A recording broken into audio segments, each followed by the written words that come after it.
said it. Donald Trump talked about radical Islamic terrorism. She didn't. It does appear that it was an act of terrorism. Exactly how, of course, the investigation will have to determine. Will the words Islamic terrorism determine the next president of the United States? Tonight, the man who runs the Trump campaign weighs in. Then I take on a Hillary Clinton supporter live. Plus, Governor Mike Huckabee on Trump, Clinton, and how the Republicans can win and lose in November. Then, why are you screaming? Scott Mayo! Oh my God, I'm probably old enough to be your mother. things get out of hand when I take Scott Baio to Trump Tower. But could we get in to meet the Donald? You can bet your shirt on it. Change shirts? I'll put that shirt on right now. Let's go. You're not getting this off my back. Justice starts now.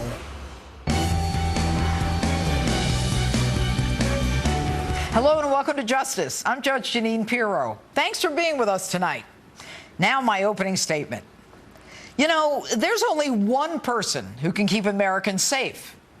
And although it may have happened in another part of the world, it has crystallized an issue confronting us and will ultimately determine who moves into 1600 Pennsylvania Avenue in 2017. The ripples from the crash of Egypt Air Flight 804 have reached our shores and teed up the question, who will keep us safe? Take a listen to the contenders. Do you think that Donald Trump is qualified to be president? No, I do not. She is so ill-equipped to be the president. Now, to be clear, the cause of the flight's demise is yet undetermined. But each of the contenders has said the probable cause is terrorism. Trump tweets at 6:27 a.m., hours after the plane vanishes, looks like yet another terrorist attack.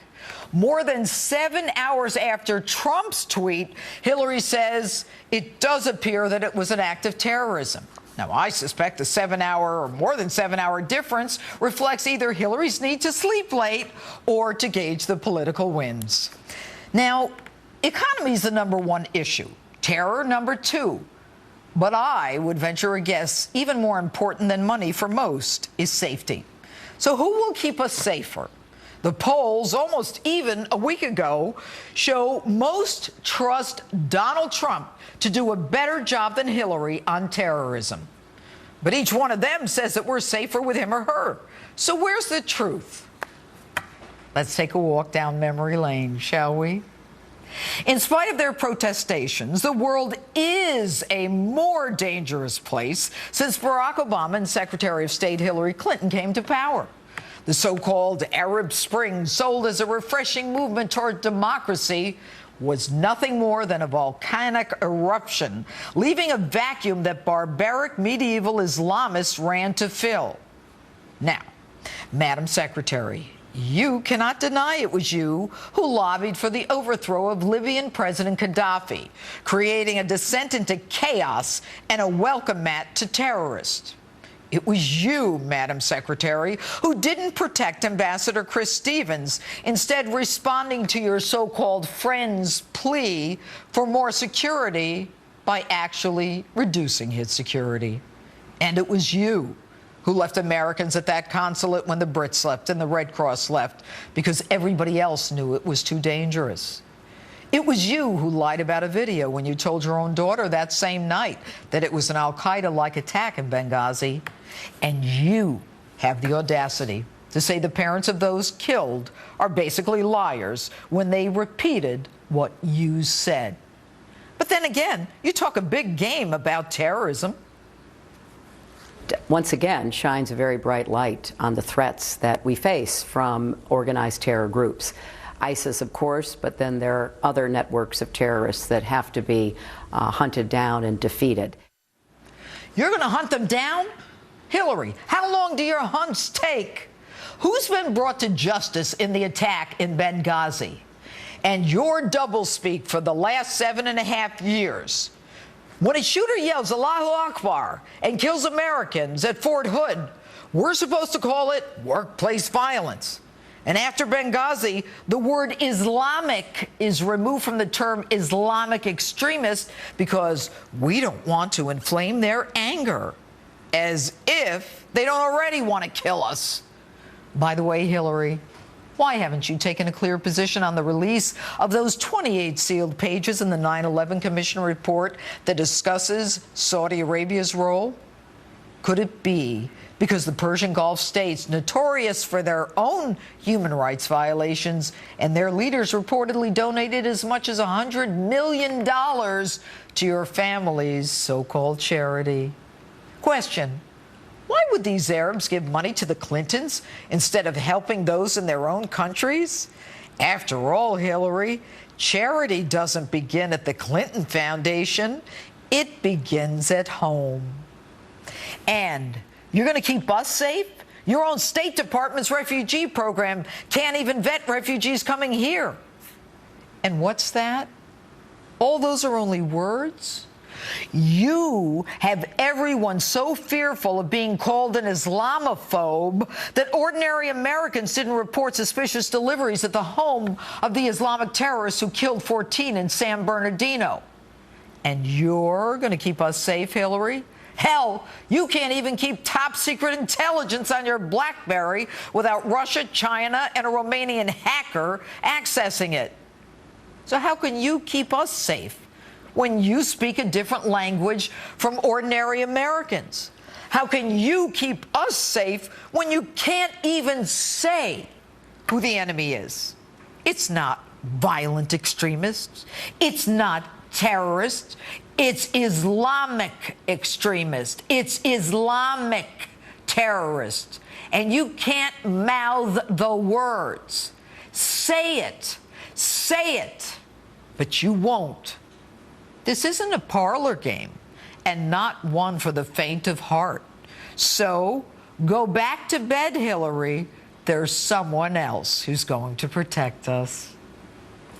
And that's my open. Tell me what you think on my Facebook page or Twitter, hashtag Judge Jeanine. And with me now is Donald Trump campaign manager Corey Lewandowski. Corey, good evening. Let me ask you this. How can Donald Trump convince ordinary Americans when he doesn't have a record of foreign policy to refer to that he can keep us safer than Hillary Clinton, who can at least say she was Secretary of State and United States Senator and First Lady? Well, hey, thanks for having me on, number one. And number two, let's go back and look at that Clinton record. It has been a dismal disaster from the very beginning. And I think what the American people want is exactly what you alluded to at the beginning of your show, is safety at home. They want to know that they can get on an airplane and that they'll be safe when they land. They want to know that their homes will be protected, that there'll be jobs for them, that our country's going to be placed first again. That's not the case with Hillary Clinton. What we have seen in her administration through the time of Secretary of State, whether she was a U.S. Senator or the First Lady, is nation building outside of our country and giving those special privileges to everyone except Americans. And what we know with Donald Trump, he would put Americans first. He'll put our people back to work and renegotiate our trade deals so that for a change, people can be proud to be Americans again, and that's what this country needs. And what do you say to those who say that Donald Trump's statement that, you know, halting Muslim influx until we can figure out what's going on is actually racist? Well, it's not racist at all. What we have is a failed immigration policy right now. We don't know who's coming into our country. We don't know who's crossing our borders. We couldn't even do simple background checks on social media for these people before we bring them in. And what we want to do is put a temporary hold. Let's just look and make sure that our government, which isn't doing their job properly, can vet these people so that we know we're not bringing terrorists into our country. But you know what we saw in San Bernardino? What we saw in San Bernardino was we saw a woman come into our country who was a radical terrorist. She radicalized her husband, and they killed 14 people. And they came in on a K-1 visa because they couldn't do a simple social media background check. That's what's wrong with our country. We need to do a better job to protect our own citizens. Will we ever be able to do background checks on refugees? I mean, they're not coming out of these countries, you know, with their license or registration and their criminal justice record. Well, so then let's ask ourselves, what do we bring the refugees to our country for? Why aren't they staying in the region of the world? And we'll create a safe zone for them, and they can stay in the region of the world where they're most comfortable Tell me what the value is of bringing people into our country who we know absolutely nothing about. We can't do a background check. We don't know who these people are. And then when they come into the country, candidly, we lose them. We can't even build a wall in front of Mexico to stop people from crossing the border and killing Americans in San Francisco. What makes us think that once we let these refugees in, they're going to stay where we ask them to stay, and they're not going to go off on their own merry way and be a burden on our country? Okay, Let's Corey. control our borders for a change. Okay, Corey, look, Donald Trump admittedly is not doing as well with women as Hillary is, and she's not doing as well with men as he is. But given his endorsement by the NRA yesterday, do you think this helps or hurts him with women? Well, look, again, women are not single-issue voters, and this is what the misnomer is. Donald Trump is doing exceptionally well with people who they always said he never would.